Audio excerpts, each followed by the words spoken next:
We're live. Celeste, we finally made it after many weeks back and forth. We actually just came back from trying to set it up at a coffee shop. We went to the park. We can't find, there's just so many people nowadays. But I want to start this off by kind of introducing you and kind of how we met and why we're here and why I think you would be a good guest. And I'm gonna let you introduce yourself, kind of a quick overview, and I'll kind of add to that. All right. Hello, I am Celeste. I am 22. I am a singer, songwriter, and I just love art. Introduce yourself, Milton. The people know me. Well, I actually met you a little over a month ago at a place called Meow Wolf. In case there's people that don't know about this place, there's several different locations, but I met you at the Houston location, and me and some of my friends, we actually went out there. That was my second time. I wanted to kind of show them a good time and kind of experience the whole art exhibit and what it had to offer. And we went out there and we took a couple of substances that kind of altered our consciousness. And you happened to be the caretaker for our little group there, and right off the bat, you had this energy about you that I thought was very, very inviting, and just like I've said before, it's something that really livened up the whole experience, from the good time we were already having. And after that, I kind of asked, if I can get your contact information, just because I was so interested in kind of who you were, just kind of really outspoken. You've told me that you kind of have a little bit of a, I guess, social anxiety in a way, but I couldn't really tell. So, so I know that currently, because I always say this during different episodes, I bring people with a passion, for something, an interest, something about them is different than the majority of the population. So I know that you're doing music right now, and you go by the name of what? Poob. Poob. Yeah. So Poob, Poob. Yes. Where'd you get that name from? Oh, that was an online game. I was in a serious phase of isolation, maybe for about 2 years, and I just it's not a fist away. It's fine. Just get a little closer, just the way I am. Hello. Okay, so I feel like it's too loud now. It's not. Okay, so it was about like 2 years that I spent locked away in my room, and I was just sitting there. I had nothing to do, like, at all. I was just staring at the walls. I actually would go like weeks without eating. It's pretty crazy. But I basically was playing on this game, and I was like trolling a whole bunch of people. It's called Hotel Hideaway, by the way. Let me clarify. You can like make a little character, dress up, design yourself, and have like a little society in your phone. And so that's what I was doing, and I was like fucking around. Can I cuss? Okay. Absolutely. Okay. Just making sure. I don't know. I should have asked you beforehand if you had any like anything boundaries. goes. Okay. So I was just kind of fucking around, and one day I was like, what's something that's not already taken on this platform that I can use that would kind of like resemble me, And for some reason it just came to my mind one day, and I was like, oh, fucking Poob. That makes so much sense. You know what I'm saying? So what exactly does that mean to you, though? It's literally just kind of like an alias. It's like it's me, It's an extension of myself. It's that kind of like goofy, chaotic, that version of me that you got, for example, that day that you came to Meow Wolf. That's Poob, and this is Celeste. I guess. We'll probably see both of that version of that person. You all right? Yeah, I got something in my eye. It's okay. Take it out. Take it out. Whatever's in your eye. Oh, I got it. Not your eye, whatever. So that's two versions, but on this table I see a third version. Can you please explain what this is right here? Oh, dead me. Everybody meet dead me. Here you go.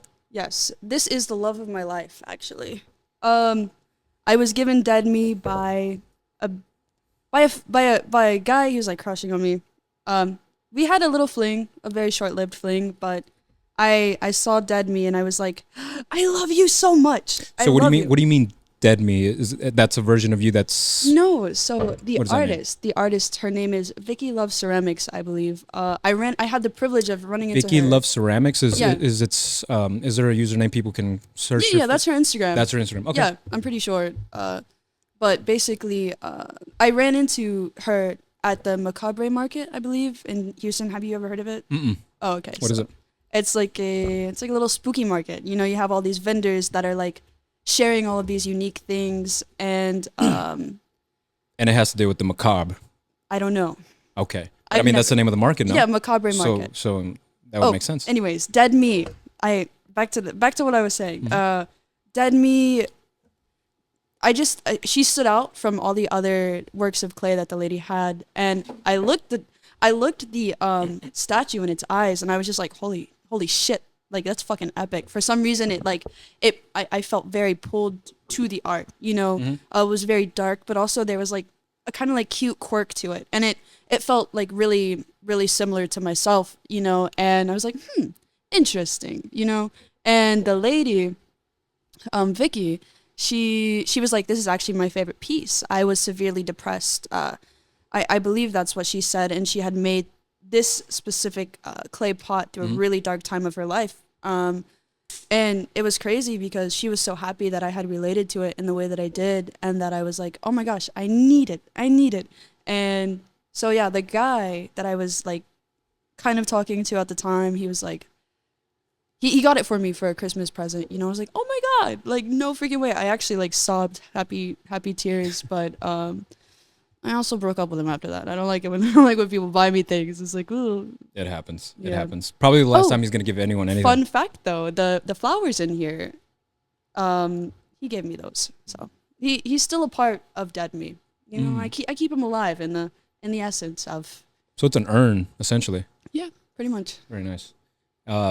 There's stuff inside of it. I don't know what's in there though. I don't want to go through that. So, like I mentioned, the Meow Wolf is an immersive art gallery, and this specific one in Houston deals with a storyline that revolves around a radio crew that has been transported through different dimensions, and each of these dimensions are, let's say, for example, there's a water dimension, there's a sound dimension, there's lights, and it all has that theme, and it goes with the same storyline, right? Have you been to the other Meow Wolves that are all over? Because there's one in what, Arlington, Denver, Las Vegas. What's another one? The one that I've gone to is one in Vegas, but I know that there's also one in. Did you say New Mexico already? No, I haven't. So Santa Fe or I think so. One in Denver, Colorado. Did you say that? Oh, sorry. are you fine? But yeah, I've been to the one in Vegas. But I was kind of at the time I was like dealing with some stuff from work, so I had to go to the bathroom, and I was focused on like doing my little supervisor meeting and like guiding my team, like giving my team all of these things to improve. So I wasn't able to actually. So this place, if you haven't visited before, it's out of this world, just for lack of a better term. Oh yeah. As someone that has been around, you told me some stories about a couple of groups, interesting groups that have been in there. What kind of things do you see in there? All right. So Meow Wolf, its brand is that you should feel free to express yourself, to be yourself. It should be an all-inclusive environment.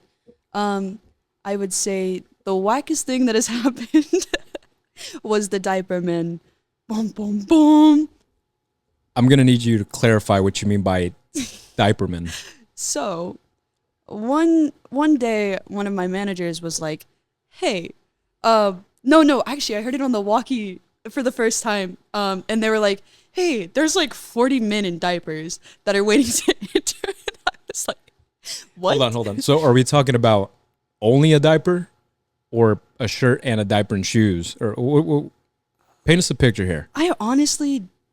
I think they only had diapers on. Some of them had like those onesies, you know, like that were clips at the bottom, and like the tops, you know, it was super whack. And they were like, you know, people don't accept us places. You know, people don't. I wonder why.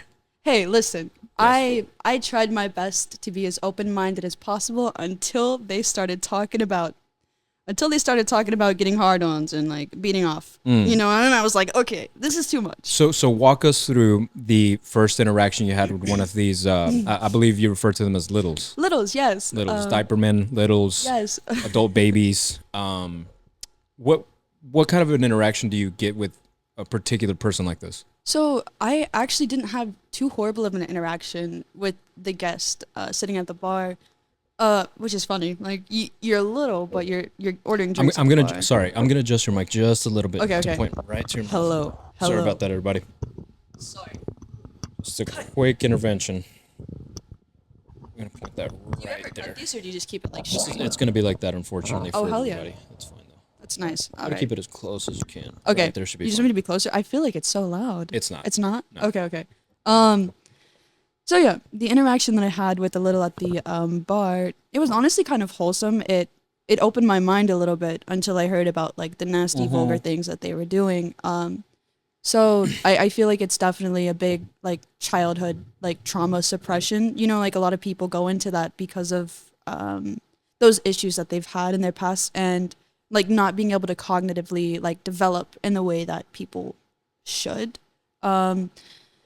So it's also just like a coping mechanism. But anyways, no, so I was thinking about that, you know, because at first I was really uncomfortable and weirded out with this. I was like, so I have to treat them like babies, you know, so I have to talk to, I was like, no, I'm just going to treat them like humans. I'm going to be myself, you know. But so my interactions weren't that bad. The guy was sitting at the bar. He had one of those like little spinny hats on, and I was like, You're talking about the yellow, green, red with the. yes, with the little spinning wheel. And Okay, now that's where they kind of break character. When the hell have you seen a baby wear that? That's a cartoon character. That's a caricature of a baby. So I want to go back to what you just said. They're doing this because something happened in their childhood, some sort of trauma. Is it that, or is it some sort of a hedonistic behavior that they're doing? Well, yeah, actually, now that you mentioned that, my original thought was like, okay, these guys are like traumatized, or you know, they're coping. I think the only people traumatized are us. Yeah.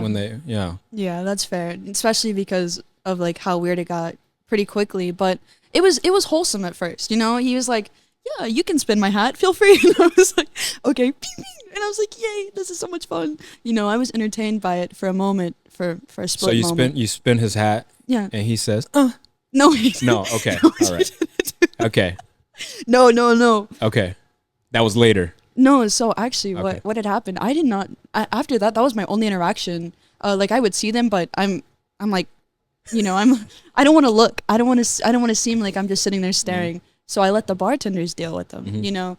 But the next day, my bartender friend, she was like, so yeah, they literally, one of them came from the bathroom and was like, are you pooping in your diaper right now? And one of them was like, yes, I am. I'm so hard right now. And I was like, whoa, okay, that draws the line between like trying to reclaim your adolescent like slash childhood and trying to like express your kinks in public. You know what I'm saying? Like, let me just fucking strip naked and go in there, and you know for a fact I'm not gonna get away with that. You know, it's for my childhood though. You know, like I'm reclaiming my body. No, that's not gonna happen. So these people, they gotta pay bills. They gotta do taxes. They gotta have an income. What kind of people do you think, or what kind of work do you think these kind of people do? I want to know what you envision in your mind when you imagine a little. In my mind, these people go home. They probably go to the bathroom first. They have a little poopy. They come out with a little chub, but you know, that's besides the point. They put on a suit. They go back to their wife and kids, and they pretend like nothing ever happened. Do you think so? Absolutely. Oh my gosh. Absolutely. The people, they're probably CEOs of Fortune 500 companies. These are probably bankers. These are probably our civil servants, you know, people in the government, people that control. They're probably, what surprises me is how much they trust that their face isn't going to go out there, because if people knew about that, because this was a whole private event, right? No. It was just that.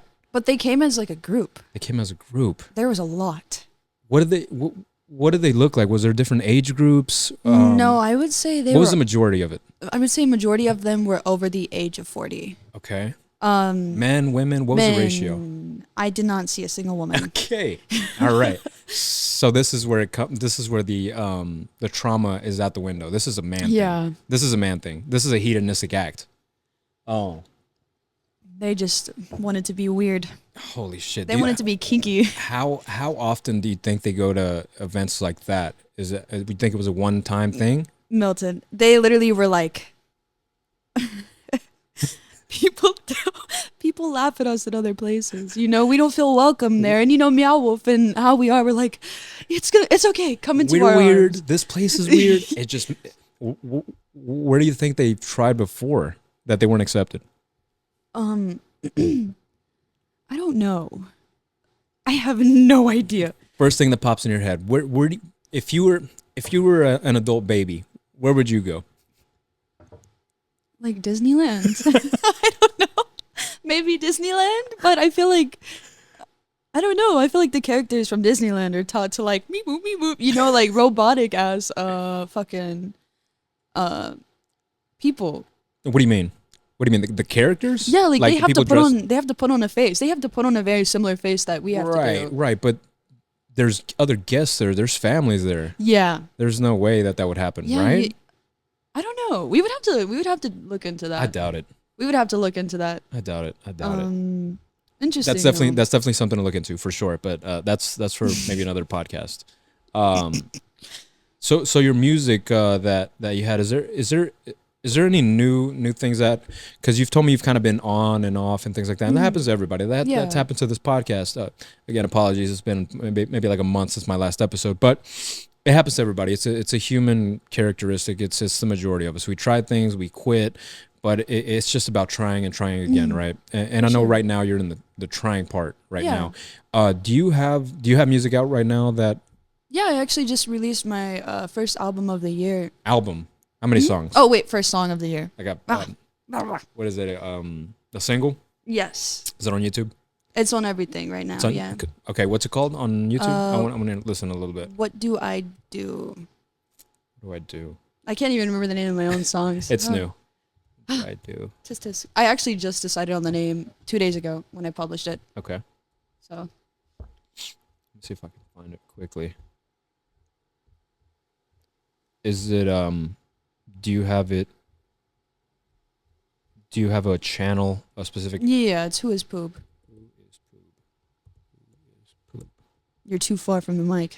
I can't hear you. All right. Let's see if we can. Have you heard it yet? A little bit. I've been preoccupied. I hope you don't sue us for playing this on the show. Who? You. Me? Copywriting it. Oh, no, it's okay. All right. I allow it. I have express permission from the artist, so yes. let that be noted. What's the chances of you standing next to me all alive?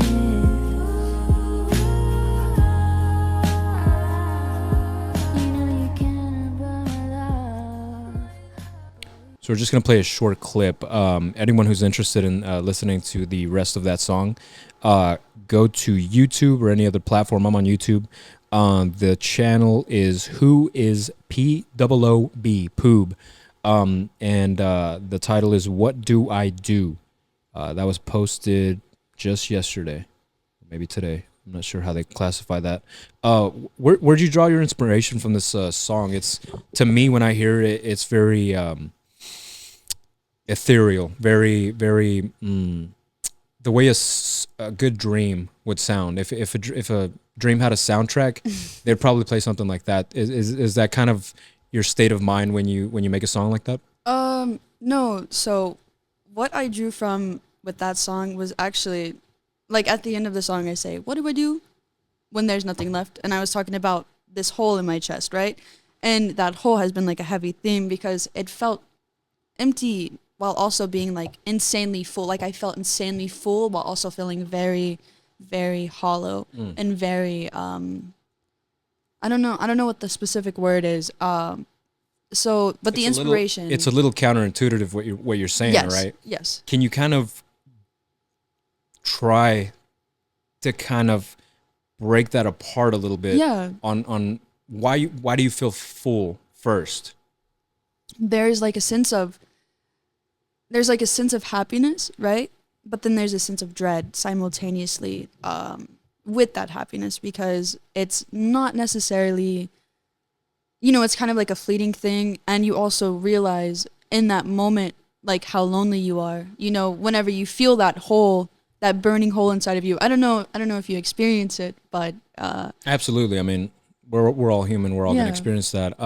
Now, are you drawing this from particular like events in your life, or is it just a feeling, an intrinsic feeling that a lot of people have already, and you've kind of taken that emotion and converted it into an audio file, like we just heard? So it comes and goes. I feel like it comes and goes, and when it's here, I feel like I can create a lot more, and so I channel that energy. I definitely channel it into my music more. But I think what had initially like kind of broke me a little bit was going to a concert and just hearing really good music, and I was with my friends and. One of my friends is actually kind of like going through the slums too, so it's really interesting. We started like connecting in that way. And I was just like, feeling a bit, um, I don't know how to describe it, but I feel like I did a decent enough job. We talked about. I'm not sure if we did talk about it. No, I don't think we talked about it.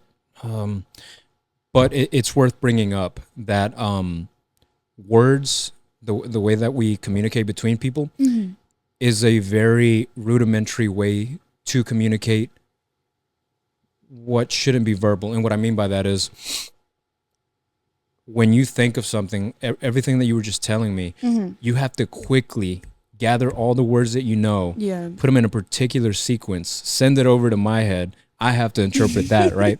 So it's a very clunky way to communicate emotion and intention, which far exceeds words. Yeah. Because like you're saying, I don't know how to put it into words. So I think it's great that you have this outlet that is music that can essentially put a different perspective and a different way of communicating that emotion, because it's all about emotions and intentions, right? Yeah, I feel like you would definitely have to listen, and you would also have to be at a point of alignment with the vibrational level that I was at when I created the song to actually relate to it and connect to it, So I don't know, even the words are present, but I feel like the energy and intention is a lot more powerful, Right, exactly. When it comes to the words, how exactly what's your writing process? Is it kind of just a little bit of listening to the beat and then filling it in with the rhythm and then filling in with the poetry that is the lyrics? How often do you go back and change the words because it's not exactly what you wanted it to be, even though the rhythm is there? What exactly is your process? That's a loaded question. Okay. So I can spend hours and hours looking for a beat, looking for a song, like a sound that like draws me towards it, but I typically spend no longer than 10 seconds listening to a beat. And that song specifically, I heard the first 10 seconds and I was humming, and I was like, I kind of like the way that sounds, I like the way that feels. It's making sense, it's making sense for me. And so what I will do from there is I will download that beat. I'll either be using like a YouTube MP3 thing, and I'll send it to my email, send it to my BandLab app on my phone, and I'll plug in my little interface, and that's when I'll start humming. I'll be like, and as I go, the words, they kind of effortlessly come. And then if I'm looking for a rhyme word for that, or if I'm looking for, naturally there's things or situations that I'm experiencing that kind of tie in. So it's like there's truth also in the language that I convey in my music, And how long have you actually been putting out music? Or sorry, How long have you been recording? When was the first time you actually recorded a song? A little over a year ago A year was the ago. very first time I ever wrote a song. I've been into writing forever, but yeah, that was the first time I was just sitting in my car. I actually recorded it from my phone speaker. It's published, not on my YouTube though. Okay. And what kind of drove you to do that? Was there some sort of inspiration, some sort of maybe an artist, maybe you heard somebody else was doing it, a friend? What kind of gave you that spark to try something like that? Because not a lot of people will do that. Everyone will sing in the shower, but not a lot of people will put it out into the, you know, the ether of the internet. I would say it was an accumulation of events.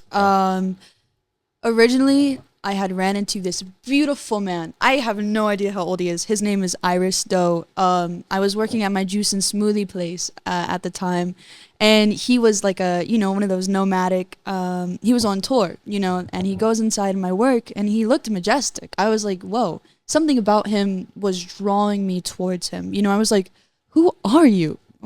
And so I kept asking him questions about himself, and he was like, I'm blah blah blah. I'm from California. I don't know if his actual name is Iris Doe. That's just his Instagram username.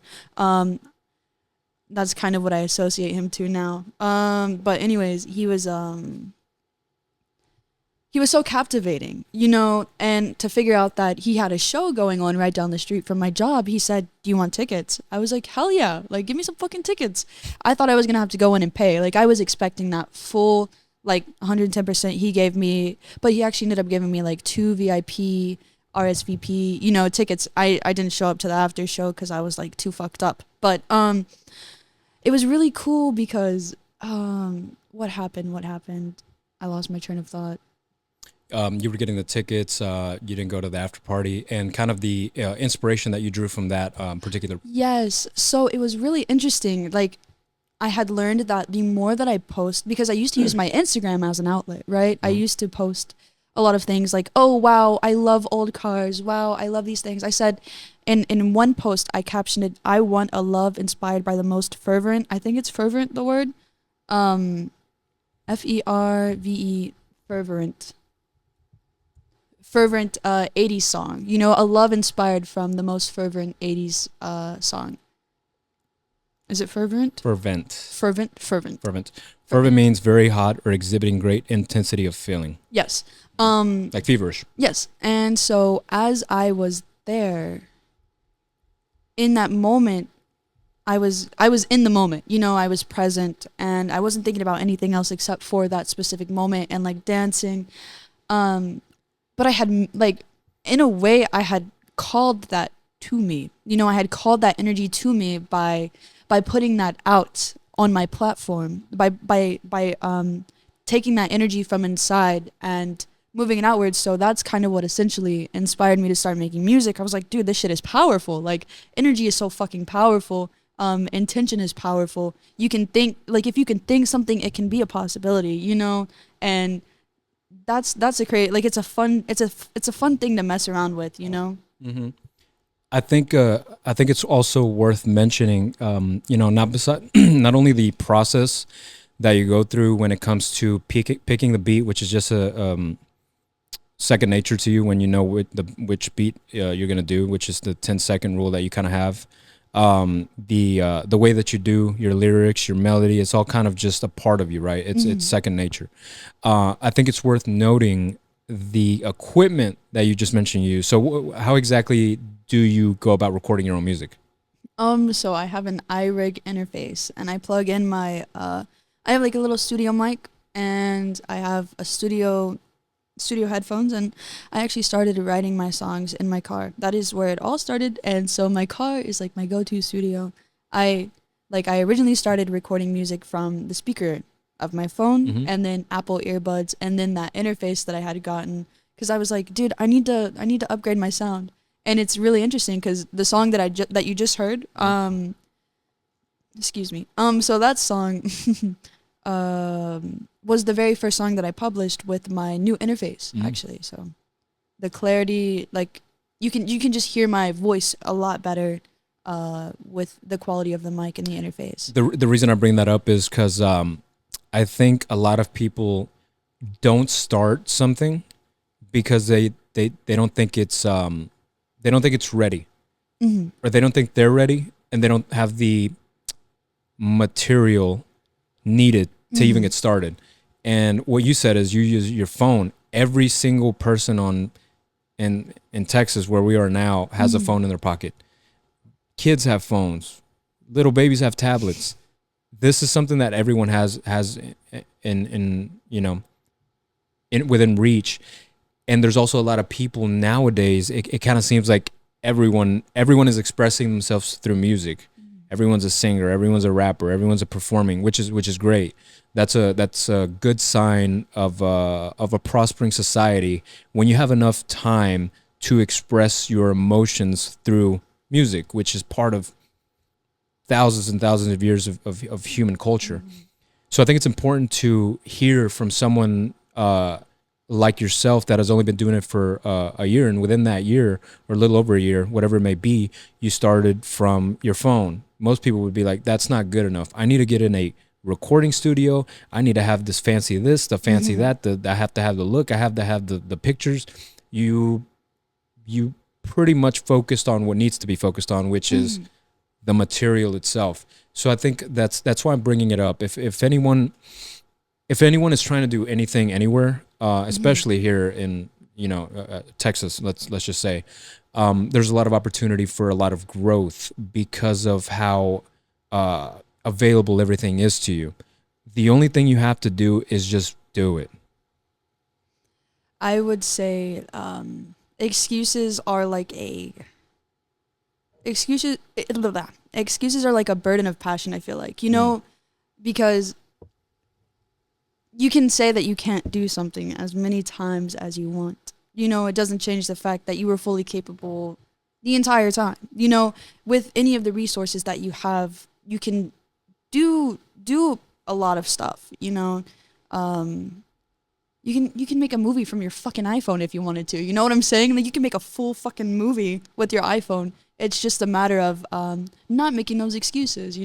Feeling that passion and falling into it instead of just observing it from the outside and being like, oh man, I wish I was doing this right now. It's excuses are kind of blech. So when did you kind of garner that mindset?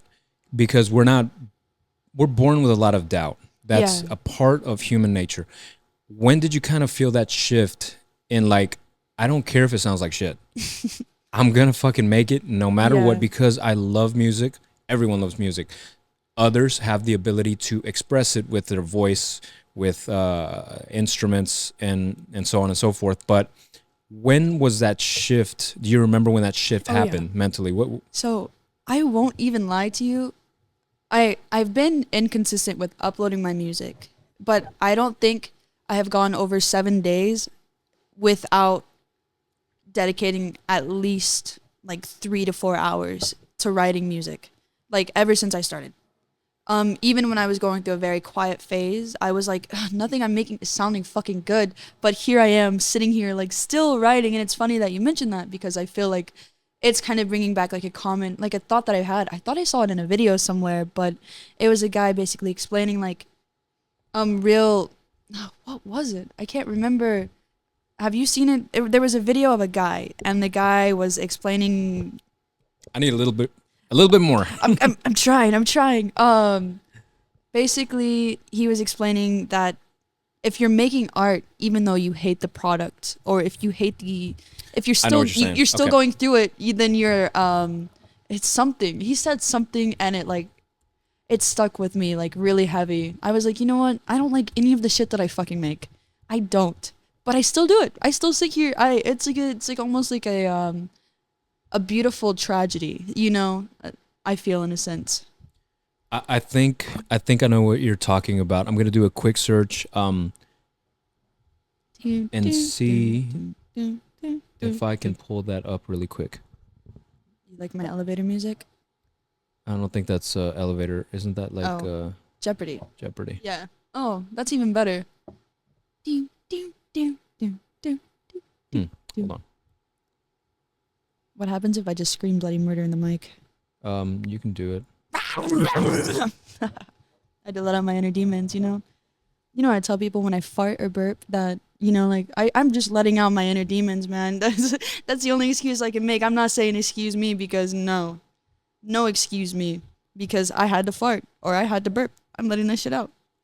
I can't find it, but Oh. we got a little glimpse of Poob there. Um, how far are you? Is there a goal in mind when it comes to music? Because it's fun. You're doing it for the fun of it right now, right? Just Yeah. like anyone else, it's a passion. You just love it. Like like this podcast, for example. I would we were doing it when we weren't even recording it, right? I would love for people to listen to it because I think it's very important for firsthand accounts of a lot of things that people go through and how they can overcome that. Sometimes just listening to someone overcome that helps them kind of set something in motion and kind of fix the problems that they're dealing with mentally or any way else. I lost my train of thought a little bit. You were asking me basically what my, like, I guess what more goals. Yes. Is there a particular place you want to be with music? Because we know that music can be very, very lucrative. It can Yeah. give you fame. It can give you money. It can give you status. And I think a lot of kids aspire nowadays. Like if you ask any kid now, what do you want to be when you grow up? It's going to be, I want to be an influencer. I want to be a YouTuber. I want to be famous. Before it's, I'm going to be a firefighter. I want to be a cop. I want to be an astronaut. There's been a cultural shift Oh, for sure. in the youth, like very, very young now, even older than just the youth. And I'm talking about anywhere between, I don't know, 5 to 18. Where exactly do you see yourself, if anywhere, with music? Do you care if I get dark with you real quick? Absolutely not. Okay, so it's a kind of a very fucked up like paradox that I have going on right now with that. Like I'm actively combating myself. So I do it because I love it. You know, obviously. I keep doing it because fucking I just can't not. You know, I literally just can't not. But I feel like a lot of children and a lot of kids need help. They need access to power, you know, like a powerful sense of freedom, liberation. I feel like music pulls that out in people, but I want to elevate and help expand the minds of the youth, you know, the minds of the children, because I care a lot about them, while simultaneously I have these like thoughts of existential dread, and I have these thoughts that like nothing fucking matters. Like it doesn't fucking matter. Knowledge is useless. You know, I mean, obviously it's not, but I fight with the idea that like, you know, it's all subjective to the human experience, and we're just all like fucking, we destroy so much, you know, we destroy so much, and that's like a major aspect of what we do. It's So you feel like there's so much destruction then that why would you add to that anymore? I feel like to promote life and living and existence to children would be against what I feel, because I'm sorry, say that again. to promote life and existence, and you know, I feel like it wouldn't be aligned to what I feel as an artist. To promote life and existence is not aligned to what you promote? To what I feel, To what you feel. internally. Okay, but it's I see. what I see. I would want people to be comfortable enough to live, but I don't feel comfortable. Like That's an interesting thought. And what I think about that is it's a little weird, huh? It's kind of like there's several different yous inside of you, different personalities, not in a way of like psychosis or anything like that, multiple personality disorder, but it's like you were telling me about this character at a coffee shop, how there's a little something off about him. And I'm going to lead into something that I think is very interesting, and that's a psychopath, right? The psychopaths we see in media, the Jeffrey Dahmers of the world, the people that seem normal but are actually demons.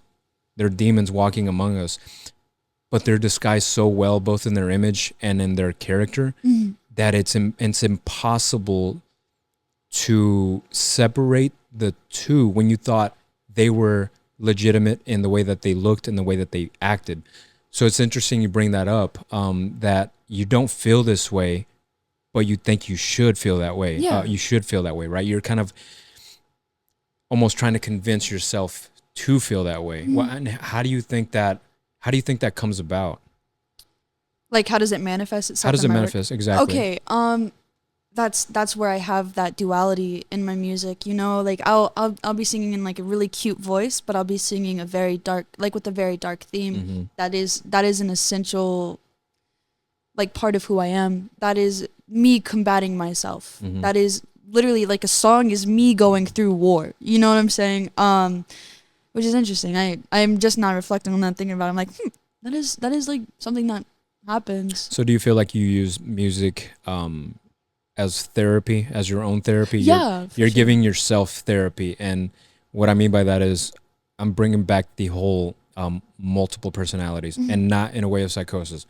I'm saying that everybody wears different faces, not only to the people around them, but to themselves. Yeah. There's times in your life where you are so proud of yourself, and it leads you into different things, jobs, relationships, self-care, and things like that. And then there's other times in your life where for some reason your brain is your enemy. Mm-hmm. You're not good enough. You look like shit. You didn't do enough. You didn't do this. You said this. And it's just interesting to kind of think about it in that way, right? Yeah. We think of ourselves as ourself. What is the self? And I want to bring up kind of a Chinese saying about that. It's a little off. The demons. The demons. That's May the Poob. power of Christ compel you. That's Poob coming out.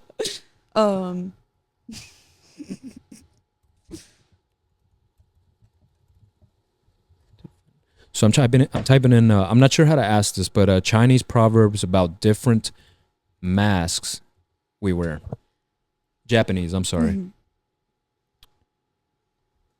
Do you care to elaborate on like what you made the connection with, like with what I was saying, like how it connected to you and how it clicked in your brain? Let me read this real quick and ask me in just a second. So it says, the Japanese say you have three faces. That the first face you show to the world, the second face you show to your close friends and your family, and the third face you never show to anyone. It is a truest reflection of who you are. And that's going to be open to interpretation. What was your question? I forgot. How did I come about something? Oh yeah. So how did you make the connection to what I was saying? How were you like, I understand that. Because you're contradicting your sound and Yeah. your message and what you feel and what you want others to feel. Okay, and do you feel like you have these multiple different, I guess, aliases or personas? Absolutely. I think just after that, the Japanese proverb, the Japanese, the Chinese, all these ancient cultures, the Bible. Mm-hmm. The Bible is it. Every question you have, they've thought about it hard. Like they don't have distractions. Like they don't have a TikTok. They don't have this. All they have are the thoughts and time to try to decipher our consciousness, right? So yeah, I do. Everyone does. That's the thing. How would you describe the version of yourself that nobody knows? If you could find a way to articulate it. The version of myself that nobody knows. That's a very good question. I think the version of myself that nobody knows is I see myself disconnected from my body. I view myself as a character and my consciousness outside of that playable character, if you want to put it in terms of video games. I see myself as an observer rather than a participant. I like that. I actually feel the same way. Which is interesting. I feel like we definitely You okay? Yeah, I feel like we definitely relate. We definitely relate in a lot of like insane ways. But that being one of them, Oh fuck. Hold on. I always try to, whenever I am talking to somebody, like especially if I'm in a debate, I like to have three sides, three perspectives. There is my there is my, my neutral. I feel like I most of the time, and I'm just a neutral. I'm just an observer. I'm just this body that is watching, and less being, more observing. So basically, I will be. I feel emotionally too, though. You know what I'm saying? At the same time, so these are all things that I kind of reflect on about myself. But I catch myself observing people, and for example, if you tell me like murder is wrong, right? If you're like, killing is evil, it's cruel, I can tell you emotionally, I would never kill somebody, and so I can't. I can agree with you on that. Logically speaking, I have to tell you, actually, like killing is a moral, like it's a morally wrong thing, and morality is very subjective, and we are very subjective creatures, and everything else in this world kills, everything else in this world hunts to survive, in some way, shape, or form. So Be a little specific about killing. Killing what? anything. Killing Like anything. killing each other, like people killing people. And it's funny, I saw this thing, it was like, it's really it's fucked up to talk about sex, but it's not fucked up to talk about war. You know what I'm saying? Like that, they'll cover war for days on the news, but when you talk about fucking or somebody running around outside naked, it's like, whoa, what the hell? Let that weenie hang. Like. Yeah, that's actually a really good point. And it's been brought up several different times, and I think it says something about our culture. And you're right. It is subjective in what we place value in, because we do a lot of things that contradict our own morals. Like you just said, I mean, for example, war, right? We have to kill them. If we don't kill them, they kill us. However, we have to do away with abortion, for example, right? And again, that's kind of in a split. Whatever you think about it, that's just the reality of the times that we're living in. But there is definitely different perspectives on the same opinion. Is killing wrong in this way? Abortion, for example. Some would say yes. Should we kill this because it's war? Did we dress it up in a different way? Yes, we did. Is it wrong still? Yes, but we have to do it. So which one is it? It is subjective. It all is subjective. For sure. And I think that speaks again to what we just said, the different masks and the different personas that we as people have to put on. That I definitely feel that. I feel logically speaking, though, I don't know. Sometimes I want to get into the mind of a psychopath. I want to get into the mind, because I know that there's a truth to there's some sort of justifiable reason for something that they did that wasn't inherently right. I don't really believe in right or wrong logically, but I obviously have my own code of morality. But that's just something that fascinates me about people that can just do these things and not feel, because I'm somebody personally that just feels everything so fucking deeply. So it's like, how are you doing that? I want to know. I want to know about you. Tell me a little bit about yourself. That's when I get kind of crazy, and I get like clipboard taking notes on people. That's what I did with the guy at the coffee store, actually. What'd you do? I started taking notes on him. What kind of notes? Notes about him, about his demeanor, about how he acted, about. Do you remember what kind of words you used? He like certain things, like he seems to think about himself a lot. Like I was just taking notes on this guy, observing him, because I noticed. I'm sorry for the listener. We kind of glazed over it. I didn't get into great detail, but I glazed over the fact that this is a guy that she felt uneasy about a certain action that he took that she would rather not engage with, and put her, again, very uneasy about it. And I don't want to go into detail unless you want to, but essentially you made it seem as if though you don't want to continue any sort of contact with him, and you saw him as a sort of deviant. Yeah, definitely. devil. He's a devil. Ah! No, he was definitely bad. You kind of feel it intuitively. Hey, Energy. did I ever tell you about that guy that tried to kill me though? Oh, we're gonna have to have words. We're gonna have to have words. Unless you want me to share now, but Yeah, go ahead. Oh, okay. Have you ever been on the dating apps? Of course. Okay. We're in 2025. Yeah. Very fair, very fair. So I met this guy on Tinder. I'm not gonna dox him. I'm not gonna say his name out loud. Oh man, I feel like if he were to see this, he would know it's about him. It's a what? He would know it was about him if you were to hear this. I don't think he has any of my social media, so I'm not that worried about it. We met up this one night, and yes. You remember that park that we were going to originally record? I'm not gonna lie, and I will say this to the camera. I will face you when I say this. I have taken so many guys on dates there. I'm like, hey, you heard of this sick place? It's called Eleanor Tinsley. This is my fucking park, you know. And most of the time, they're like, "What's Eleanor Tinsley?" So yeah, me and this guy. Does that make me sound like a serial dater? Is this a problem? Go on. Okay. All right. So we were walking, and we were just having a very deep conversation. When I had first picked him up, like, mind you, I drove to this man's house and picked him up to take him to the park. I don't know what the fuck. What has gotten into me? I have no idea. It might be your motherly instincts. Yeah, right. I'm always the woman that's like taking guys out, picking them up, paying for the dates, everything. You know, I am actually starting to just mellow myself out there because I know it's like not a good thing.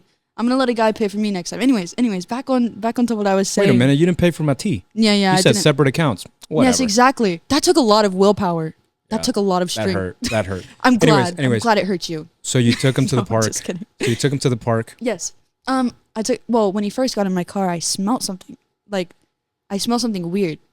I think it was like a pheromone thing. I had never experienced it before, but it kind of put me in like, almost like a, what is it? Flight, fight, freeze, fawn, right? I was almost fawning. I was like, Fawning. Weird, yeah. Have you ever heard of it? It's like kind of like a deer, like a baby deer. It's like, you know, like you feel uncomfortable, but you just sit and you stare and you. You said flight? Flight, fight. I thought it was just two. No. Fawn. Fawn is one as well, yeah. Flight or fight. Okay, fawn. It's kind of like a doe. I see it. I didn't know about this. I'm Oh, going to and read this freeze. just in case. Yes, you're right.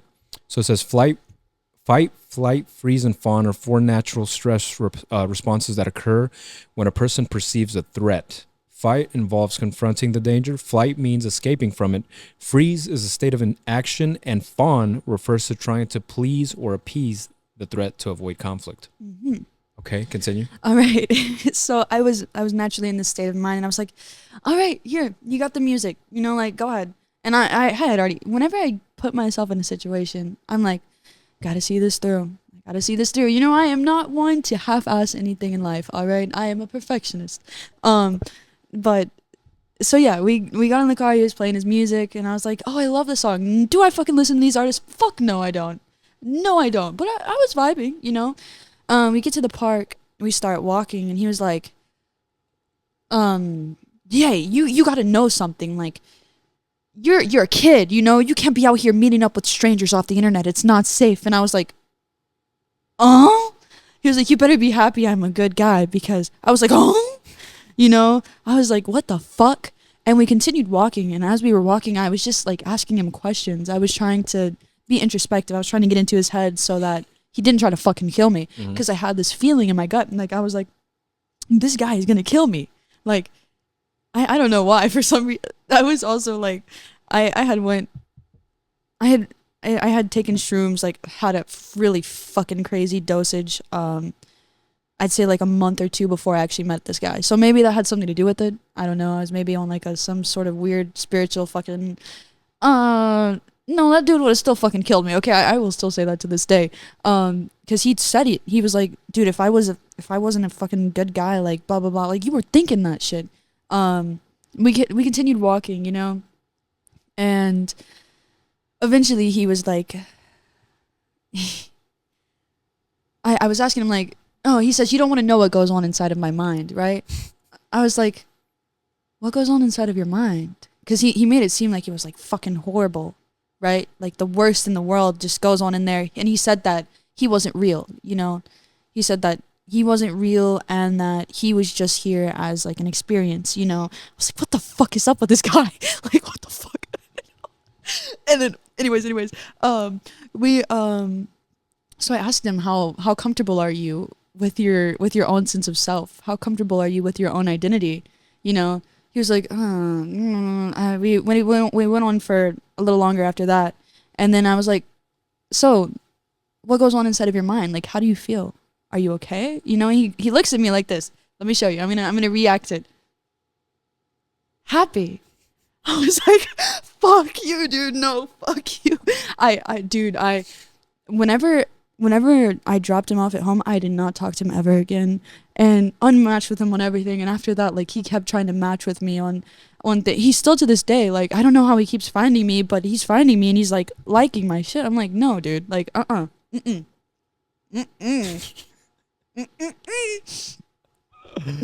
That is terrifying, actually. Especially, it's one thing if a guy is listening to this and this happens to him, okay? But here's the harsh reality. You have maybe a sixth of his strength. You are in real fucking danger. Yeah.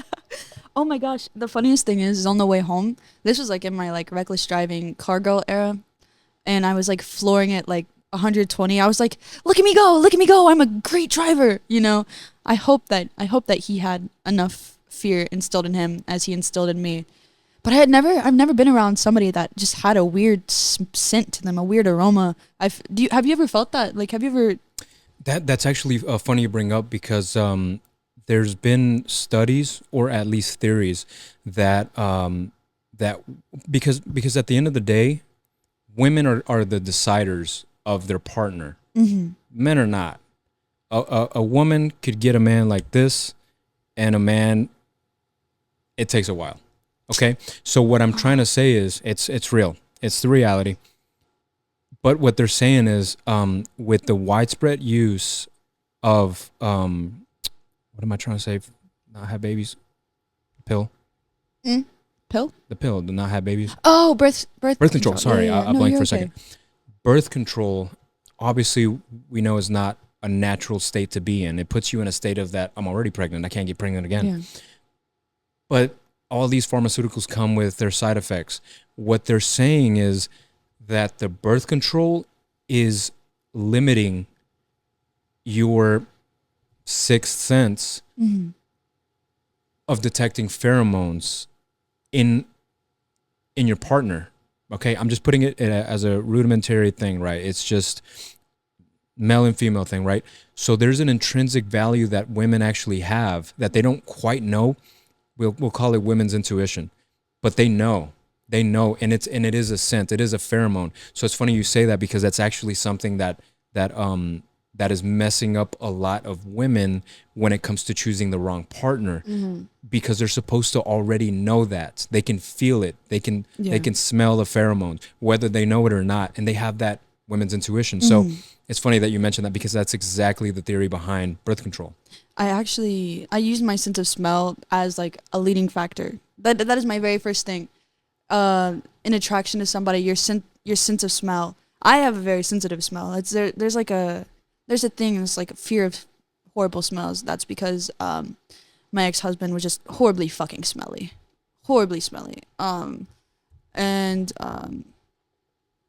so after that, like I was fucking fucked up about it. Bad smells, no, I can't do it. So the fear of odors is osmophobia or olfactophobia, like the olfactory system. Refers to fear, aversion, or psychological hypersensitivity to odors. And I mean that's one of the most important senses that we have of the five main ones. I think there's more.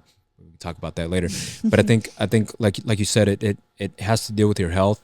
If you smell rotten meat, you're immediately gonna gag. Yeah. You're not gonna eat that because you will fucking die.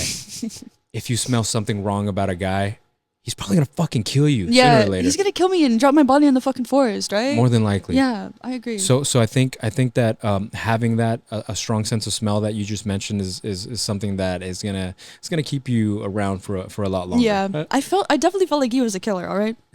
Do you believe me though? Do you Of course I believe you. like Of course I believe you. that he was gonna kill me? Because some Yes. people are like, maybe you were just coming down the shrooms and you were like, If I put a headline of what you just told me, mhm. man kills woman at park first date, I'm gonna get a lot of hits right now. Yeah. You know, what's really interesting is that I reflected on it a lot afterwards because I was like super tripped out and freaked the fuck out about it all.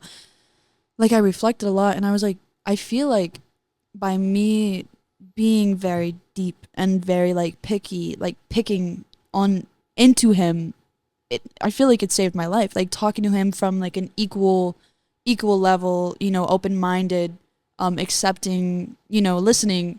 I feel like that energy that I give is what saved my life essentially, and that's what I came to terms with after that, because I was like, dude, I could have died. You know, I definitely could have fucking died since then. Or worse. Or worse. Yeah. True.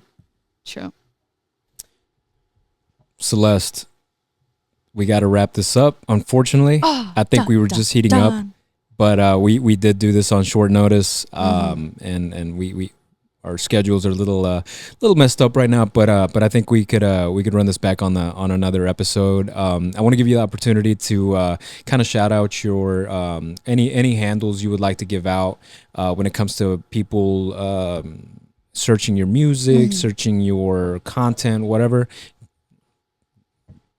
you want to share. If you don't want to share anything, that's fine. All right. This is Dead Meat. My most beloved potterer made it. We went over that already, but yeah. Vicky loves what is it? I will give her Instagram because I love her so much, and people need to see her art more. You So know. that's what you want. That's what you want to shout out. You want to shout out the okay. Okay, it's Vicky's Velocity Ceramics. Spell it out, please. I thought I said love for the longest time.